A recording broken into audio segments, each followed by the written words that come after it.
ಅಜಿತಾ, ಭೂಮಿ ತುಂಬಾ ಕಡೆ ಹುಡುಕಿದ್ವಿ, ಆದ್ರೆ ಭೂಮಿ ನಮ್ ಕಣ್ಣಿಗೆ ಬೀಳಲಿಲ್ಲ. ಆದ್ರೆ ನನಗೆ ಗೊತ್ತಿರೋ ಇನ್ಫಾರ್ಮೇಶನ್ ಪ್ರಕಾರ ಭೂಮಿ ಬೆಳಗ್ಗೆಯಿಂದ ಮಂಡ್ಯ ಬಿಟ್ಟು ಆಚೆ ಅಂತೂ ಹೋಗಿಲ್ಲ. ಬಟ್ ರಾತ್ರಿನೇ ಮನೆ ಬಿಟ್ಟು ಹೋದವಳು ರಾತ್ರಿನೇ ಸಿಟಿಯಿಂದ ಹೊರಗೋಗಿರ್ಬೋದು ಅನ್ನೋ ಭಯ ಕಾಡ್ತದೆ. ಭೂಮಿ ದೇವರನ್ನ ತುಂಬಾ ನಂಬ್ತಾಳೆ. ಎಷ್ಟ್ರ ಮಟ್ಟಿಗೆ ಅಂದ್ರೆ ಅದ್ರ ಜೊತೆ ತುಂಬಾ ಆರಾಮಾಗಿ ಸಲೀಸಾಗಿ ಮಾತಾಡೋಷ್ಟು. ದೇವ್ರ ಮುಂದೆ ಕುತ್ಕೊಂಡು ಒಬ್ಳು ಫ್ರೆಂಡ್ಗೆ ಹೇಳ್ಕೊಂಡಂಗೆ ಕಷ್ಟಗಳನ್ನ ಹೇಳ್ಕೊತಿಲ್ಲ. ಈ ದೇವ್ರ ಹತ್ರ ತನ್ನ ಕಷ್ಟ ಎಲ್ಲ ಹೇಳ್ಕೊಂಡ್ರೆ ಪರಿಹಾರ ಸಿಗುತ್ತೆ ಅನ್ನೋ ನಂಬಿಕೆ ಅವಳ್ದು. ಭೂಮಿ ಎಲ್ಲೇ ಇದ್ರು ನನ್ನ ಹತ್ರ ಸುರಕ್ಷಿತವಾಗಿ ಸೇರ್ಕೊಳ್ಳೋ ಹಾಗೆ ಮಾಡಪ್ಪ ಅಂತ ದೇವ್ರ ಹತ್ರ ಬೇಡ್ಕೊಳಪ್ಪ ಅಂದೆ.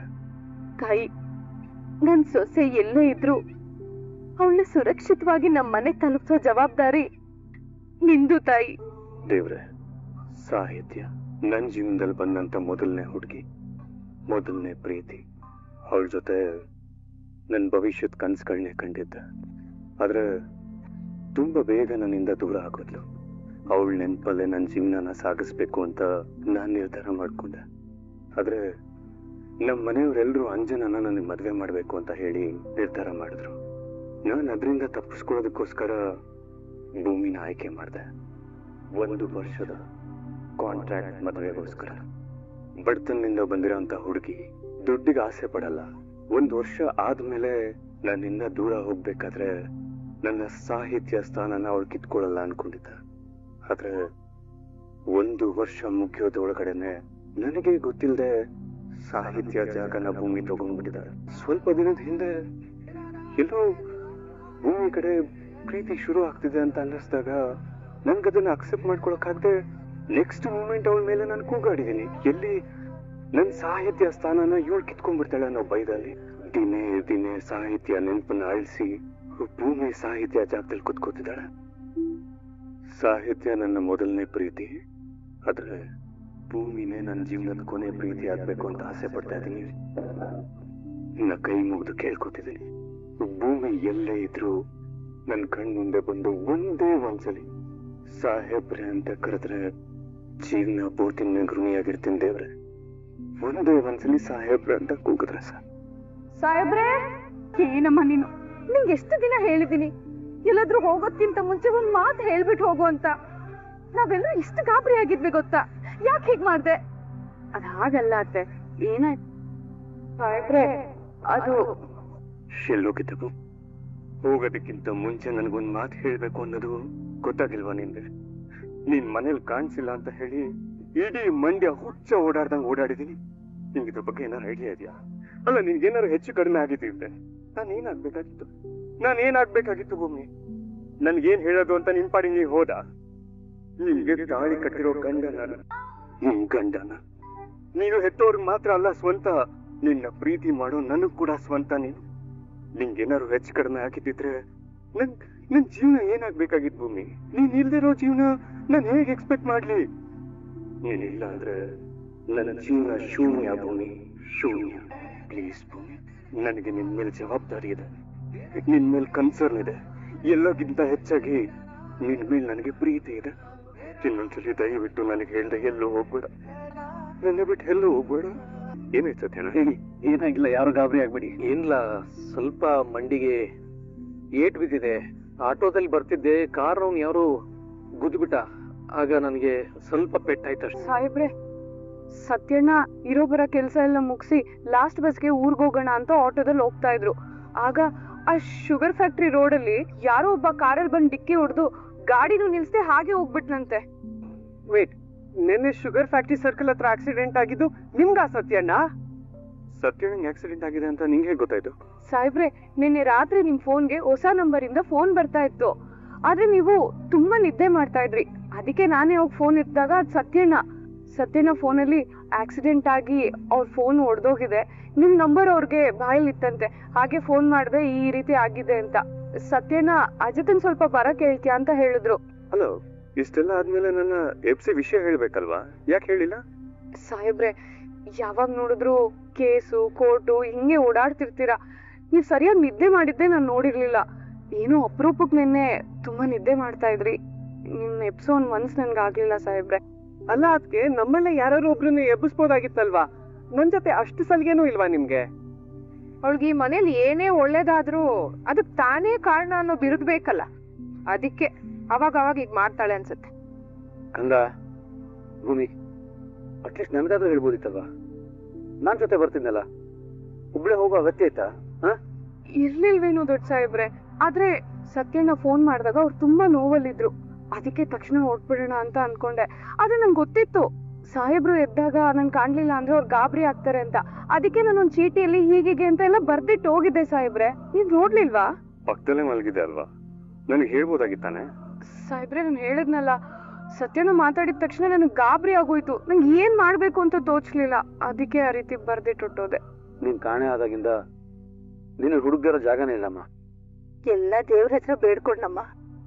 ಅಜಿತ್ ಮುಖ ನೋಡಕ್ ಆಗ್ತಿರ್ಲಿಲ್ಲ, ಅಷ್ಟೊಂದು ಹೆದರ್ಕೊಂಡ್ಬಿಟ್ಟಿದ್ದ ಅವನು. ಭೂಮಿ, ಅಜಿತ್ ಅಂತೂ ನೀನ್ ಕಾಣ್ದೇ ಇರೋದಕ್ಕೆ ನಾನೇ ಹೊಡೆ ಅನ್ನೋ ರೀತಿ ಮಾತಾಡ್ತಾ. ಅಯ್ಯೋ, ದಯವಿಟ್ಟು ಎಲ್ಲರೂ ಕ್ಷಮಿಸ್ಬೇಕು. ಭೂಮಿ ನಿಮ್ಗೆ ಯಾರಿಗೂ ಹೇಳ್ದೆ ಬಂದಿದ್ದಾಳಂತ ನನಗೆ ಗೊತ್ತಿರ್ಲಿಲ್ಲ. ನನಗೆ ಆಕ್ಸಿಡೆಂಟ್ ಆದಾಗ ಏನಾಗ್ತಿದೆ ಅಂತ ಗೊತ್ತಾಗ್ಲಿಲ್ಲ. ತಲೆಗೆ ಚಕ್ಕರ್ ಬಂದಾಗಾಯ್ತು, ಕಣ್ಣು ಮಂಜಾಗ್ತಾ ಹೋಯ್ತು. ಆ ಸಮಯದಲ್ಲಿ ಏನ್ ಮಾಡೋಕೆ ಗೊತ್ತಾಗ್ಲಿಲ್ಲ, ಯಾವುದೋ ನಂಬರ್ಗೆ ಕಾಲ್ ಮಾಡಿಬಿಟ್ಟೆ. ಅದಾದ್ಮೇಲೆ ಪಾಪ ಭೂಮಿ ಹಾಸ್ಪಿಟಲ್ ಓಡಾಡಿ ನನಗೆ ಟ್ರೀಟ್ಮೆಂಟ್ ಕೊಡ್ಸಿದ್ಲು. ಆದ್ರೂ ಬೆಳಿಗ್ಗೆನಾದ್ರೂ ವಿಷಯ ತಿಳಿಸ್ಬೋದಿತ್ತಲ್ಲ. ಅಯ್ಯೋ, ನನ್ಗೆ ಯಾರ ನಂಬರು ನೆನ್ಪೇ ಇರ್ಲಿಲ್ಲ ಸಾಹೇಬ್ರೆ, ಅದಕ್ಕೆ ನನ್ ಫೋನಿಗೆ ನಾನೇ ಫೋನ್ ಮಾಡಿದ್ದೆ. ನೀವ್ ಯಾರು ನೋಡ್ಲಿಲ್ವಾ? ಇಲ್ಲ, ನಾನು ಲಾಸ್ಟ್ ಟೈಮ್ ಲಕ್ಷ್ಮಿ ಅಕ್ಕನ ಹತ್ರ ಮಾತಾಡಿದ್ಮೇಲೆ ಫೋನ್ ನಮ್ಮ ಮನೇಲೆ ಇಟ್ಟು ಹೋಗ್ಬಿಟ್ಟೆ. ಅದಾದ್ಮೇಲೆ ನನಗೆ ಕಾಲ್ ಬಂದಿದ್ದಾಗಿರ್ಬೋದು, ಗೊತ್ತಾಗಿಲ್ಲ. ಮೇ ಬಿ ಸೈಲೆಂಟ್ ಅಲ್ಲಿ ಇತ್ತು ಅನ್ಸುತ್ತೆ. ನೋಡಮ್ಮ ಭೂಮಿ, ನೀನ್ ಮಾಡೋದು ಒಳ್ಳೆ ಕೆಲಸನೇ ಇರ್ಬೋದು, ಆದ್ರೆ ಇದೇ ಕೊನೆ. ನೀನ್ ಯಾವತ್ತೂ ಒಬ್ಳೆ ಯಾರಿಗೂ ಹೇಳಿದೆ ಎಲ್ಲಿಗೂ ಹೋಗ್ಬೇಡ. ಅಜಿತ್ ಮಲಗಿದ್ರೇನಂತೆ, ಮನೇಲಿ ಬೇರೆಯವರು ಇದ್ವಲ್ವಾ? ಹೌದು ಭೂಮಿ, ಇನ್ನೊಂದ್ಸಲಿ ನೀನು ನನ್ನ ನಿದ್ದೆ ಹೋಗುತ್ತೆ ಅಂತ ಹೋದ್ರೆ ನನ್ನ ಪ್ರಾಣನೇ ಹೋಗುತ್ತೆ. ಆದ್ರೂ ಬ್ರೋ, ನೀನ್ ಅತ್ತಿಗೆನ ಇಷ್ಟು ಡೀಪ್ ಆಗಿ ಲವ್ ಮಾಡ್ತೀಯಾ ಅಂತ ನಮ್ಗೆ ಇವತ್ತೇ ಗೊತ್ತಾಗಿತ್ತು ಅಲ್ವಾ ಮದರ್ ಇಂಡಿಯಾ? ಅಲ್ಲ, ಅಜಿತ್ ಸಾಹೇಬ್ರೆ ಯಾಕೆ ಮನೆಯವ್ರ ಮುಂದೆ ಇಷ್ಟೊಂದು ಓವರಾಗಿ ನಾಟಕ ಮಾಡ್ತಿದಾರಲ್ಲ?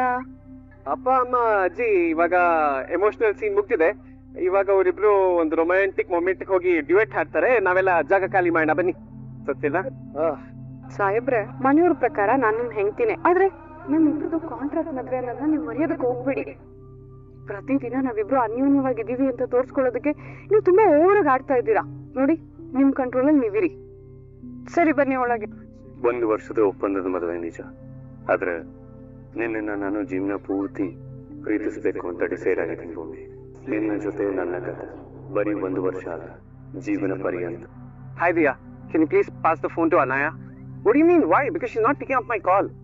What? No. Diya.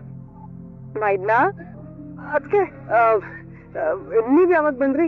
ನಾನು ನನ್ನ ಮೈದ್ನ ಯಾರ ಜೊತೆನೋ ಮಾತಾಡ್ತಿದ್ನಲ್ಲ, ಆಗ್ಲೇ ಬಂದೆ. ಭಾಷೆ ಅರ್ಥ ಆಗ್ಲಿಲ್ಲ, ಆದ್ರೆ ನಿನ್ ಭಾವನೆಗಳ ಅರ್ಥ ಆಯ್ತು. ನಿನ್ ಕಣ್ಣಲ್ಲಿ ನೋವು, ನಿರಾಸೆ ಎದ್ದು ಕಾಣ್ತಾ ಇದೆ. ಏನಾಯ್ತು? ಇಲ್ವಲ್ಲ ಅದಕ್ಕೆ ಆ ಥರ ಏನೂ ಇಲ್ಲ. ಅದಕ್ಕೆ ಅಂದ್ರೆ ಅಮ್ಮನ್ ಸಮಾನ ಅಂತ ಯಾವಾಗ್ಲೂ ಹೇಳ್ತಾ ಇರ್ತೀಯ. ಅಮ್ಮನ ಹತ್ರನೇ ಸುಳ್ಳು ಹೇಳ್ತೀಯಾ? ಅವಶ್ಯಕತೆ ಇದೆಯಾ? ನಿಜ ಹೇಳು, ಏನಾಯ್ತು?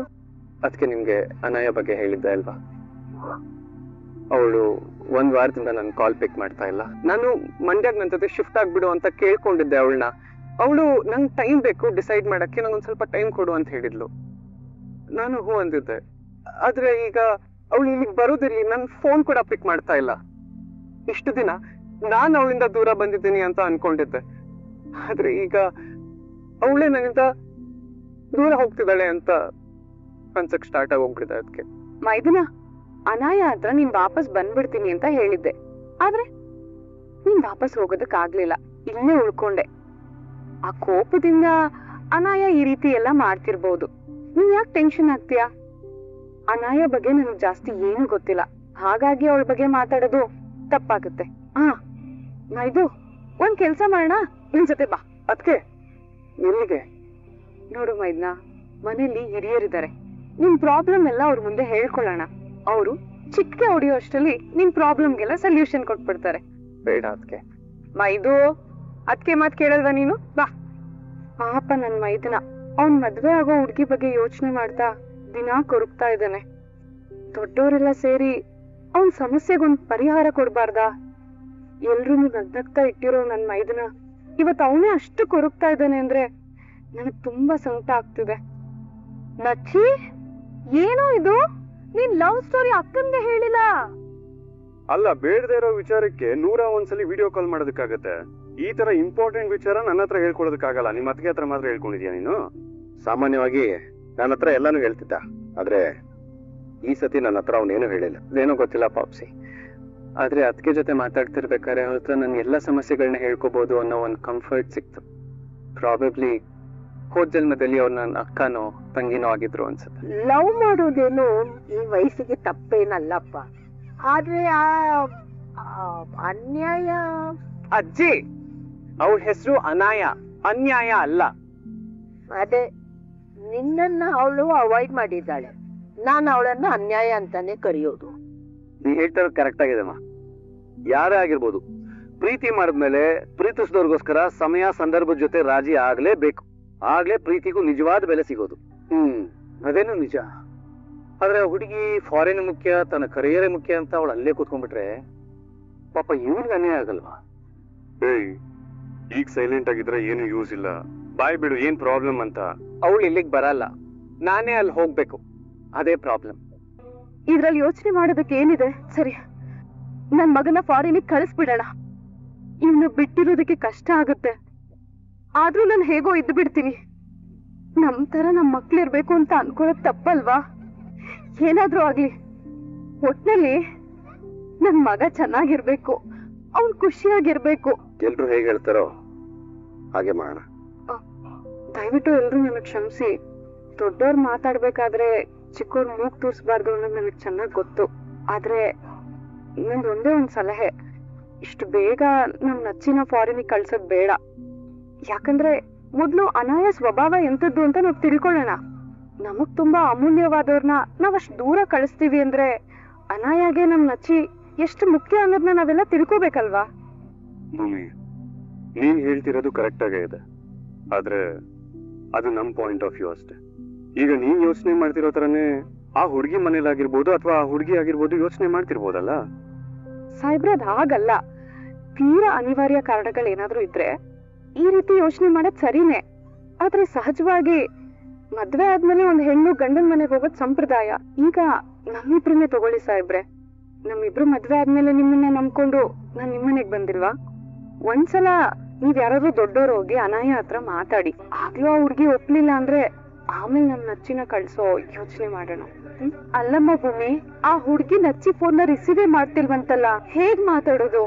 ಹಾಗಂದ್ಮೇಲೆ ಯಾರಾದ್ರೂ ಒಬ್ರು ನಚ್ಚಿ ಜೊತೆ US ಹೋಗೋದೇ ಒಳ್ಳೇದು ಅನ್ಸುತ್ತೆ. Could you please tell me what time this flight will reach Manhattan? ಏನ್ ಸಾಹೇಬ್ರೆ ಇದು ಗುಡುಗುಡು ಅಂತಿದೆ? ಏನ್ ಇಂಗ್ಲಿಷ್ ಇದು? ನಂಗೆ ಏನು ಅರ್ಥನೇ ಆಗ್ತಿಲ್ಲ. Bhoomi, I love you, I miss you. ನನಗೆ ನಿನ್ನ ಬಿಟ್ಟಿರೋ ಶಕ್ತಿ ಇಲ್ಲ. ವಿಡಿಯೋ ಇಷ್ಟ ಆಗಿದ್ರೆ ಲೈಕ್ ಮಾಡಿ, ಸಬ್ಸ್ಕ್ರೈಬ್ ಮಾಡಿ, ಎಲ್ರಿಗೂ ಕೂಡ ಶೇರ್ ಮಾಡಿ. ವಿಡಿಯೋ ನೋಡಿದ್ದಕ್ಕಾಗಿ ಎಲ್ರಿಗೂ ಕೂಡ ಧನ್ಯವಾದಗಳು.